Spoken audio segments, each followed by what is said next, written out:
Reports indicate that US President Joe Biden is all set to agree to send cluster munitions to Ukraine, fulfilling a request from President Volodymyr Zelenskiy despite concerns from arms control groups and human rights activists about the potential harm to civilians. Since long, Kyiv has been pushing for this type of weapon, but Washington has resisted it so far because of its potential to cause indiscriminate harm to civilians.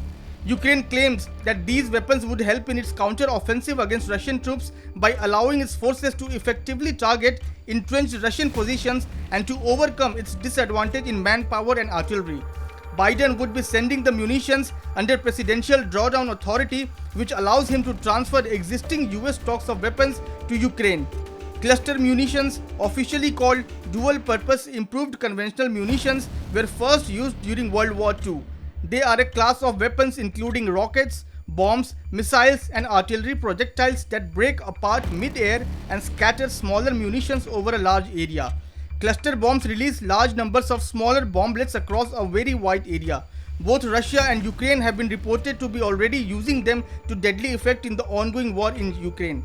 They are designed to take out multiple military targets by scattering large numbers of explosive bomblets over a large area, but the unexploded ordnance left behind can pose danger to civilians both during conflict and even for years afterward. Such bombs are dropped from aircraft or fired from the ground or sea, opening up in mid-air to release tens or hundreds of sub-munitions which can saturate an area up to the size of several football fields and are designed to kill and destroy or to deploy landmines or chemical weapons. Developed during World War II and originally stockpiled for the Cold War, cluster bombs can have up to 600 sub-munitions per bomb.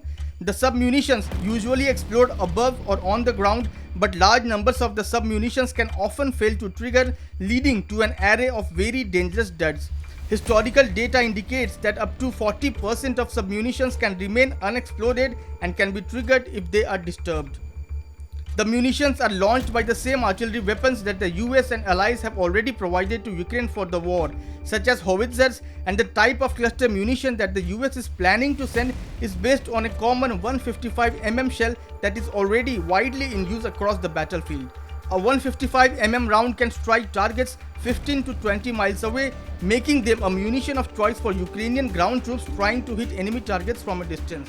The US had last used its cluster munitions in battle in Iraq in 2003 and had decided not to continue using them as the conflict later shifted to more urban environments with more dense civilian populations. The cluster bomb is an attractive option because it would help Ukraine destroy more targets with fewer rounds, and since the US has not used them in conflict since Iraq, it has large amounts of them in storage.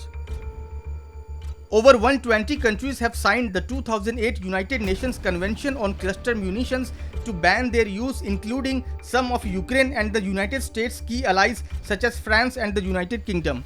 Ukraine, Russia and the US have not signed that treaty, although a 2009 law bans the US from exporting cluster munitions with bomblet failure rates above 1%, which covers virtually the entire US military stockpile. Biden, however, can override such prohibitions in cases deemed in the interests of US national security. Subscribe to Oneindia channel and never miss an update.